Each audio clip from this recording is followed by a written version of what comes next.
하나님 말씀을 제가 읽어드립니다. 빌립보서 1장 20절부터 26절까지의 말씀입니다. 나의 간절한 기대와 소망을 따라 아무 일에든지 부끄러워하지 아니하고 지금도 전과 같이 온전히 담대하여 살든지 죽든지 내 몸에서 그리스도가 존귀하게 되게 하려 하나니 이는 내게 사는 것이 그리스도니 죽는 것도 유익함이라. 그러나 만일 육신으로 사는 이것이 내 일의 열매일진데 무엇을 택해야 하는지 나는 알지 못하노라. 내가 그 둘 사이에 끼었으니 차라리 세상을 떠나서 그리스도와 함께 있는 것이 훨씬 더 좋은 일이라 그렇게 하고 싶으나 내가 육신으로 있는 것이 너희를 위하여 더 유익하리라. 내가 살 것과 너희 믿음의 진보와 기쁨을 위하여 너희 무리와 함께 거할 이것을 확실히 아노니 내가 다시 너희와 같이 있으므로 그리스도 예수 안에서 너희 자랑이 나로 말미암아 풍성하게 하려 함이라. 아멘. 빌립보서는 사도 바울이 로마 감옥에 갇혀 있을 때에 빌립보 교회에 보낸 옥중 서신입니다. 빌립보 교회는 바울이 2차 전도 여행 때에 마게도냐 지방에서 처음 세운 교회입니다. 그래서 바울에게는 상당히 의미가 있는 교회이죠. 여러분이 아시는 자주 옷감 장사 루디아, 바로 그 사람이 이 빌립보 교회의 개척 멤버입니다. 이 빌립보서는 감옥에서 쓰여져서 옥중서신이다 라고 했습니다만 물론 당시 바울은 가택에 연금된 상태다 라고 생각이 되어집니다. 하지만 이 생활이 완전히 자유롭지는 못했습니다. 밖을 자유롭게 다닐 수도 없었고요. 또한 나가서 복음을 전하는 것은 더더욱 어려웠을 것입니다. 이런 바울의 모습 보면서 저는 요즘 뜻하지 않게 가택연금의 상태를 그리고 비슷한 처지를 당하고 있는 우리들을 생각해 보았습니다. 오늘 바울의 삶을 통해서 우리들은 어떻게 살아가야 할까? 삶의 지혜를 얻어보는 시간을 가졌으면 좋겠습니다. 자, 오늘 본문의 이 사는 것과 죽는 것 사이에 끼었다. 바울은 그렇게 말하고 있습니다. 그리고 자기는 무엇을 택해야 하는지 알지 못한다 라고 말합니다.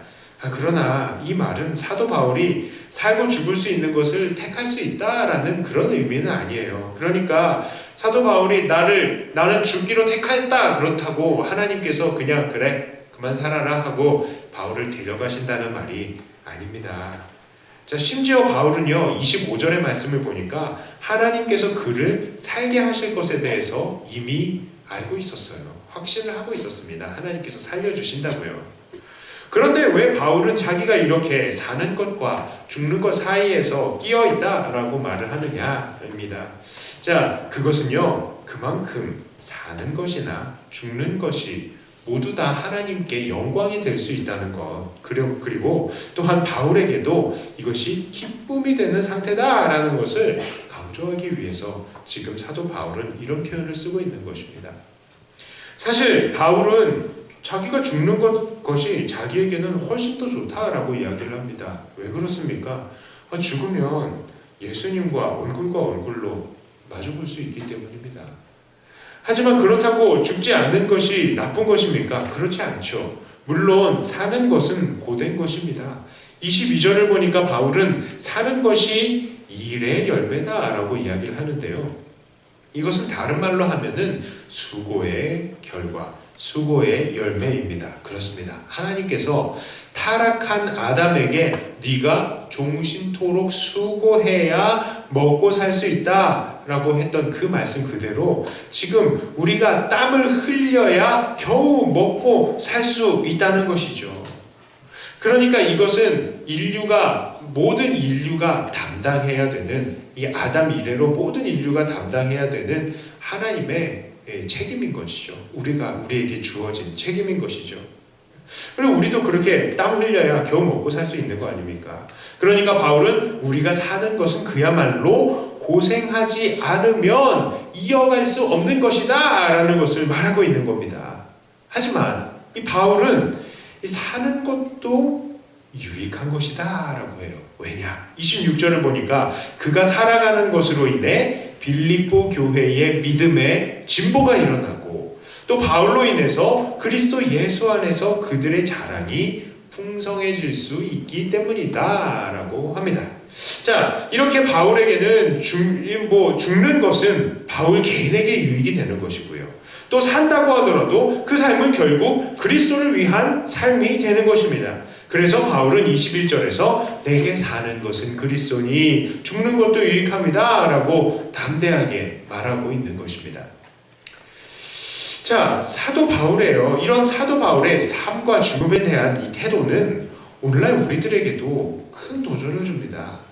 그는 살든지 죽든지 그리스도가 그 몸에서 존귀하게 여겨지게 된다면 살아도 죽고 죽어도 좋다, 이렇게 이야기를 하고 있는 것이죠. 사람들은 우리가 망하고 죽어버리면 그것은 하나님에게 영광이 되지 않는다라고 종종 생각하기도 합니다. 그것으로 하나님께 존귀해지지 않을 것이라고, 하나님께서 존귀해지지 않을 것이라고 생각을 해요. 하지만 절대 그렇지 않습니다. 우리가 망하고 죽고 약해져도 우리 그리스도는 존귀해질 수 있는 것입니다. 물론 우리가 망하는 모습, 죽는 모습, 약해지는 모습을 보면서 어떤 사람들은 에이 뭐 예수 믿는 사람도 별거 없네, 예수 믿는다 하면서 돈도 못 벌고 예수 믿는다고 하면서 자꾸 아프다고 골골거리네, 이렇게 평가할 수도 있겠죠. 그러나 우리는 그것들을 신경 쓸 필요가 없습니다. 어디에서나 주님에 대해서 비난하고 이 믿는 자들에 대해서 비난하는 사람들은요 있기 마련이에요. 세상은 분명히 택함받은 사람들과 택함받지 못한 사람들이 있기 때문입니다. 그리고 우리는 그런 사람들을 위해서 사는 것이 아니잖아요. 우리는 주님을 위해서 살아야죠. 그런 사람들에게 하나님을 변호하기 위해서 우리가 이 세상에서 잘되고 강해지고 높아질 필요가 절대 없는 것입니다. 그 사람들은요, 우리가 부자되고 성공한다고 해도 예수님 안 믿어요. 그렇습니다. 왜요? 그 사람들은 이미 세상에 속해 있기 때문에 우리가 가난하건 부자가 되건 잘되건 못되건 상관없이 그냥 세상에 속해 있는 것입니다. 게다가 우리가 세상 사람들에게 야 봐라, 내가 예수 믿었더니 이렇게 잘됐어, 예수 믿었더니 사업에 성공하고 자녀들이 잘됐어, 예수 믿었더니 건강해졌어, 이런 식으로 전도를 한다. 이거는요 그 사람들에게 예수님을 증거한 게 아닙니다. 그것은요 사실 그들의 이 욕심이라는 우상을 섬기도록 우리가 부채질한 것밖에는 안 되는 거예요. 진정한 복음이라는 것은 증거한 게 아니라는 것입니다. 이번에 신천지가 우한과 관련이 있다는 증거 영상이 막 이렇게 돌아다녔어요. 각종 매체나 인터넷을 통해서 방송된 바가 있는데요. 그 내용은 신천지 아마 부산 집화장일 겁니다. 그 집화장이 이 교인들에게 설교하는 영상이었습니다. 그런데 그 영상 가운데 이 집화장이 이런 얘기를 하고 있어요. 우한에, 중국 우한에 우리 신천지 교회가 있다. 그런데 거기에 우한의 이 사람들은 한 명도 코로나 바이러스 안 걸렸다, 이렇게 이야기를 하는 겁니다. 그러면서 지금 계속 이야기하는 것이 신천지의 신앙이 좋으면 아프지도 않는다라고 가르치는 거예요. 이게 신천지 이 사람들의 그 가르침이 그렇습니다. 신천지의 믿음이 좋으면 세상에서도 잘 되고 아프지도 않고 이 땅에서 잘 살 수 있다라고 가르치는 거예요. 그리고 그걸 가르침이 당연히 반대도 가능한 것이죠. 무엇이겠습니까? 신천지의 믿음이 없으면 세상에서 망하고 아프고 이 땅에서 어렵게 되는 것이다, 이렇게 가르치게 되는 거예요. 자, 그러니까 신천지가 지금 자꾸 나 코로나 걸렸다는 사실 감추죠. 그 이유 중에 하나가 이겁니다. 왜요? 드러나면 뭐예요? 나는 믿음 없는 사람, 14만 4천 명에 못 들어가는 사람, 그런 식으로 증거가 돼버리기 때문에 자꾸 이것들을 숨기는 겁니다. 자, 그런데 우리들도 이런 신천지를 나무랄 수만은 없어요. 우리들 교회 안에도 참 많은 사람들이요 아직도 예수 믿으면 잘 된다, 예수 믿으면 모든 것들 다 질병도 이겨낼 수 있다, 이런 식으로 여전히 믿고 있고 여전히 그렇게 가르치고 있기 때문입니다. 이렇게 신앙이 좋으면 잘 되고 건강해지고 세상에서 성공해질 수 있다는 모든 그런 말들은 그야말로 속임수인 것입니다. 이것은 물질의 우상을 하나님의 자리에 올려놓은 것일 뿐 절대 복음이 아닙니다. 그들의 주장이 맞다면 오늘 말씀에서 바울은 오늘 이렇게 우리는 살아도 죽어도 그리스도를 모두 존귀하게 할 수 있다, 이런 식으로 이야기하지 않았을 것입니다. 무조건 살아야 된다라고 이야기했겠죠. 자, 오늘 바울의 모습처럼 우리는 살든지 죽든지 우리를 통해서 그리스도만 존귀해질 수 있다, 그렇도록 최선을 다해야 한다라고 말합니다. 자, 그러면 우리는 어떻게 살아야 할까요? 첫 번째로 우리는 죽음을 두려워하지 않는 믿음을 가져야 합니다. 죽음을 두려워하지 않는 믿음이요. 왜냐? 죽음도 하나님께 영광이 될 수 있기 때문입니다. 우리는 죽으면 천국에서 하나님과 함께 있는 사람들이죠. 우리는 천국에서 하나님과 얼굴과 얼굴을 마주보면서 영광을 돌리게 될 것입니다. 그러므로 제 생각에는 그게 가장 쉬운 방법으로 하나님께 영광 돌리는 거라고 생각해요. 가장 쉽게. 그래서 얼마나 좋겠습니까? 하나님 얼굴 뵙고 같이 찬양하고. 자, 그래서요, 우리는 죽어봐야 천국인 사람들인 것이죠. 죽어봐야 천국인 사람들. 그러므로 우리는 육신의 죽음을 두려워할 필요가 없습니다. 코로나가 창궐하더라도, 질병으로 고생한다 할지라도, 암으로 투병한다 할지라도 우리는 두려워할 필요가 없습니다. 죽으면 천국에 가기 때문입니다. 그러니 너무 걱정하지 마시길 바라요. 이렇게 우리가 죽음을 두려워하지 않는 신앙을 가지고 살 때에 우리가 비로소 세상을 이길 수 있는 겁니다. 왜요? 두려울 게 없어지는 거예요. 세상의 권세들이야 우리의 육체에 속한 것들을 어찌할 수 있을지는 몰라도 우리에게 주어진 영원한 생명은 빼앗을 수가 없는 거예요. 그래서 우리는 정말 세상이 감당할 수 없는 사람이 되는 것입니다. 물론 이 말은요, 우리가 일부러 죽기 위해서 자꾸 위험에 노출되는 그런 삶을 살라는 그런 말은 아니에요. 우리는 우리의 성전된 몸을 잘 관리하고 다스리면서 살아야죠. 그러나 그렇게 살되 죽는 것에 대해서는 두려워할 필요가 없다는 것입니다. 또한 우리는 이렇게 죽음을 두려워하지 않는 이 믿음으로요, 내일의 불안에 대해서도 두려워하지 말아야 하는 것입니다. 우리가 정말로 죽음을 두려워하지 않는다면 내일의 불안정에 대해서도 그렇게 두려워할 필요가 없는 거예요. 왜냐? 이 불안정이라는 말은 뭡니까? 사실 삶과 죽음의 경계에 선다는 말이죠. 그래서 불안하잖아요. 그러니까 벼랑 끝에 선다는 그런 상황이라는 것인데 우리는 거기에서도 두려워할 필요가 없습니다. 왜요? 죽어도 천국이기 때문입니다. 우리의 삶은 언제 불안정해지고 또 언제 벼랑 끝에 서게 되는 겁니까? 먼저 우리의 신앙 때문에 우리가 불안의 상황에 놓여지기도 합니다. 오늘날 우리는 예전에 일제시대처럼 야, 너 신사 참배하고 살래? 예수 믿고 죽을래? 이런 식으로 극단적인 질문을 우리는 받지는 않아요. 하지만 사실 우리의 삶 속에서 그런 선택을 요구하는 상황들은 너무나 많습니다. 이 세상은요, 여전히 우리에게 야, 너 직장에서 불의를 행하면서 살래? 아니면 그냥 퇴직하고 굶어 죽을래? 이런 극단적인 질문들이요. 세상과 함께 육신의 쾌락을 추구하면서 살래? 아니면 혼자 그냥 외롭게 살래? 이런 질문들을 하면서 우리에게 선택을 요구하고 있는 것입니다. 우리는 이런 세상의 질문들 앞에서도 이런 죽음을 두려워하지 않는 믿음이 필요한 것입니다. 또한 우리는 언제 이런 불안에 놓이게 됩니까? 요즘과 같이 경제적으로 어려운 시기, 실직의 이 두려움의 이 시기에 놓인 시기, 실직의 시기에 우리는 불안에 놓이게 됩니다. 바로 이런 상황 속에서도 우리는 죽음을 두려워하지 않는 믿음이 필요한 것입니다. 우리는 우리가 놓여진 상황들 속에서도 너무 불안해할 필요가 없어요. 우리가 아무리 가난해지더라도 그냥 가난해지면 되는 겁니다. 가난해진다고 안 죽어요. 안 죽습니다. 죽어도요, 우리는 어차피 천국이잖아요. 그러니까 불안한 마음에 휩싸여서 그 상황에서 미리 억눌리지 말아야 하는 것입니다. 지금까지는 이 죽어도 하나님께 영광이 되는 것에 대해서 우리가 죽음을 두려워하지 말자라는 그런 믿음에 대해서 이야기를 했는데요. 이제는요, 죽는 것 말고 사는 것에 관해서 이야기를 해보겠습니다. 이제는 우리는 또 살아서 하나님께 영광이 되어야 될 것인데요. 정말 두 번째로 우리는요, 하나님의 영광을 위해서 살아야 합니다. 사실 이 하나님을 위해서 죽는 것보다 하나님을 위해서 사는 것은 더 어렵습니다. 왜 그렇습니까? 주님을 위해서 사는 건요, 날마다 나의 자아를 죽여야 하는 것이기 때문입니다. 어떤 사람은 말해요.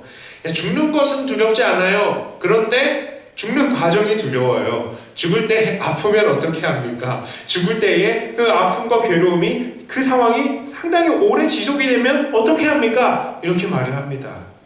그 말이 맞죠. 사실 이게 모든 사람들이 맞닥뜨리는 현실입니다. 그래서 어르신들 보면요, 자는 듯이 가고 싶다, 맨날 그거 기도하신대요. 자, 정말 그렇습니다. 우리의 연약함과 고통은요, 우리들 모두를 연약하게 하고, 또한 고통 때문에 우리의 신앙도, 우리의 마음도 흔들릴 때가 많은 것입니다.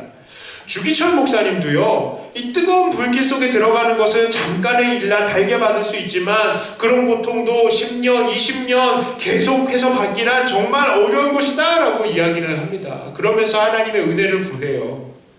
일제의 모진 고문을 몸소 겪으면서 그 육신의 고통을 그 누구보다도 잘 아시는 목사님께서도 그렇게 이야기하실 정도인데, 이 육신의 고난 정말로 무서운 것이고요, 우리들은 그만큼 연약한 존재들이란 것입니다.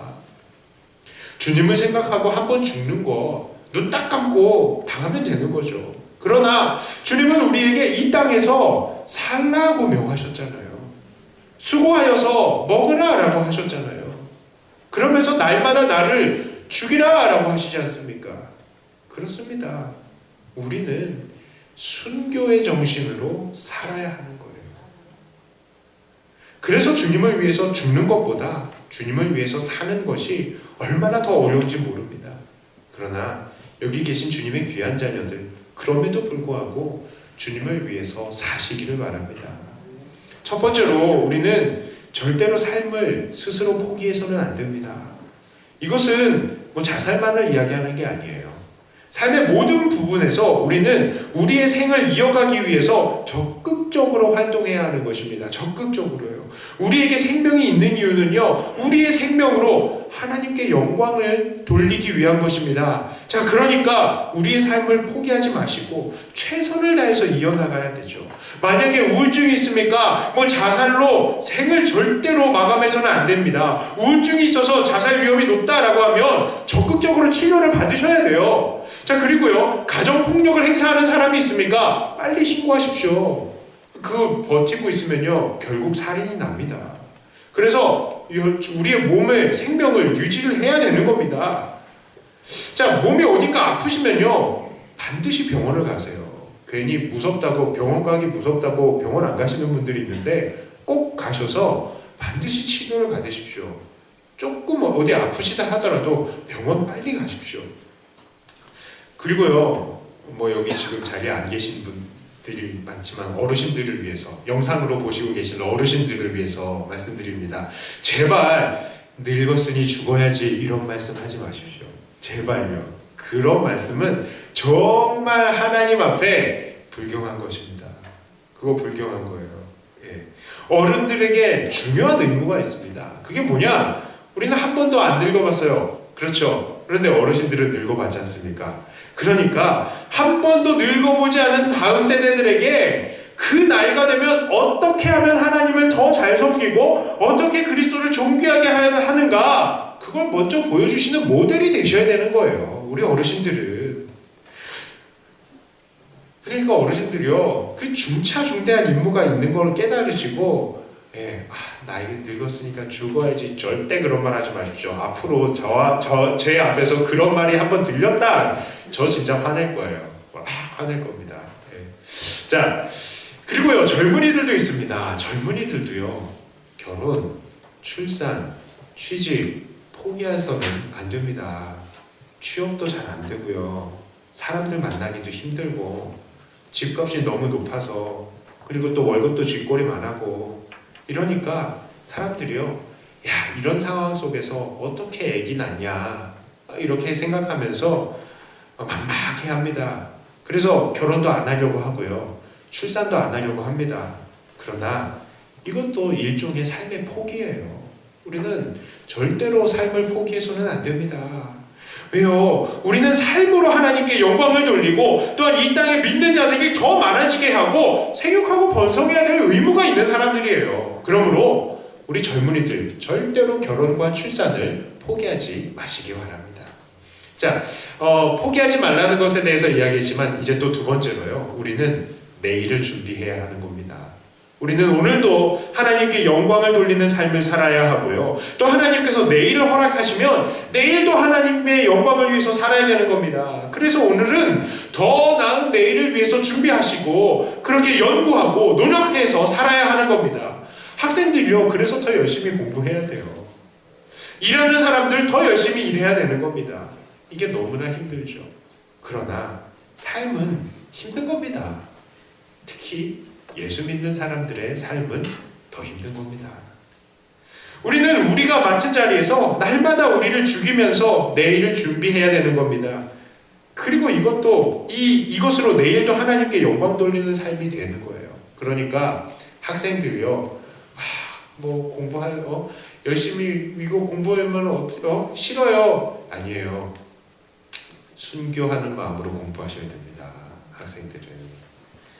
직장인들이요, 순교하는 마음으로 열심히 일하셔야 되는 거예요. 모든 일터에서. 그리고 내일도 하나님께 영광을 돌리는 우리가 되어야 되는 겁니다. 오늘을 잘 준비하셨어요. 자, 이제 말씀을 좀 정리해 봅니다. 여러분, 누군가가 우리들에게 여러분 왜 사세요? 당신은 왜 사세요? 이렇게 질문을 한다면 우리는 뭐라고 대답을 합니까? 당연히 우리는 입력된 대로 이야기를 해요.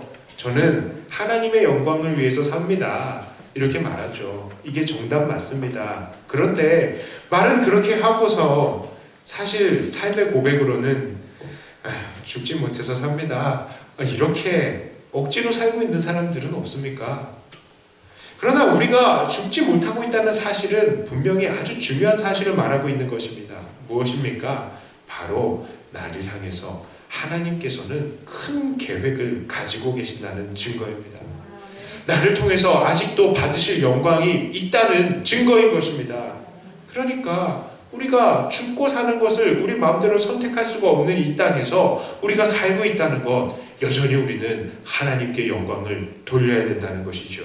그러므로 우리는 살든지 죽든지 내 몸에서 그리스도만 영화롭게 되기를 위해서 최선을 다해야 하는 것입니다.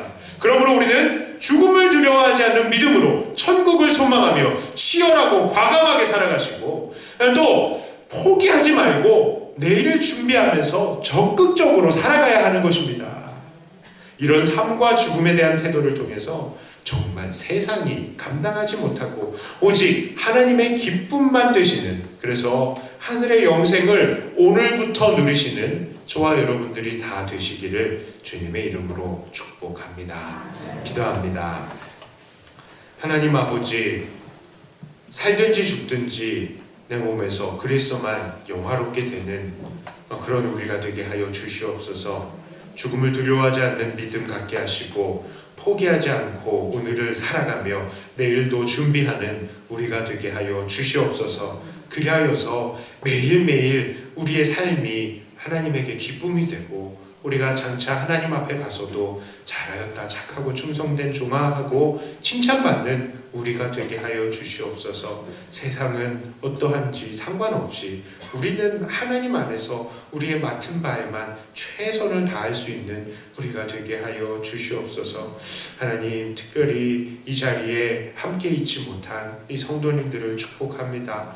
하나님, 여러 환경 때문에 가정에 계시거나 또 멀리 군대에 있거나 외국에 있거나 타지에 있거나 하나님, 이 자녀들과 모든 하나님의 이 자녀들 붙들어 주시어서 하나님, 그곳에서도 외롭지 않고 주님과 함께 동행하면서 살든지 죽든지 내 몸에서 하나님만 영화롭게 해야 되겠다는 그런 결단을 가지고 오늘도 이 힘든 세상을 이겨내는 주님의 귀한 일꾼들이 다 되게 하여 주시옵소서. 감사드리며 우리 주 예수님 이름으로 간절히 기도드리옵나이다. 아멘. 자, 묵상하시면서 준비하신 예물을